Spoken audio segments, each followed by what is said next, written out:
کتنے لوگ ہیں جن کی فجر گزر جاتی ہے بستر پہ، زور گزر جاتی ہے پھٹے پہ گپوں میں، عصر گزر جاتی ہے چائے پینے میں، مغرب اور عشاء موبائل پہ لیٹے لیٹے بیت جاتی ہے۔ اور ان سے آپ گفتگو کریں تو وہ دانشوار ہیں، سیانے بندے ہیں، آپ بات کریں تو پنچایت ختم کرنے والے وہ لوگ ہیں، آپ ان سے بات کریں تو وہ عالمی سیاست پر بھی خبر رکھتے ہیں، آپ گفتگو کریں تو شعور کی اعلیٰ گتھیاں سلجھاتے نظر آتے ہیں۔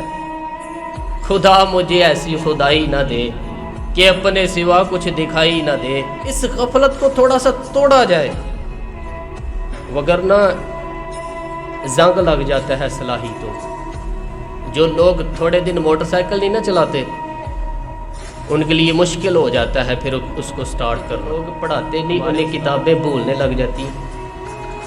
جو لوگ کچھ کام کرتے نہیں، پھر وہ آہستہ آہستہ وہ زنگ آلود ہو جاتے ہیں، وہ کہتے ہیں اب نہیں ہو سکتا مجھ سے، اب مشکل ہے۔ جو لوگ شروع میں عبادتوں کی عادی نہیں نہ ہوتے، وقت ضائع کرتے ہیں، بڑھاپے میں دل کرتا ہے توبہ ہو جائے، لیکن اپنے ماتھے کو سجدے کی عادت ہی نہیں ڈالی۔ یہ جسم جھکنا اس کا عادی نہیں ہوا کہ رب کی بارگاہ میں یہ جھکے، اس کا مزاج ہی نہیں تہجد پڑھنے کا۔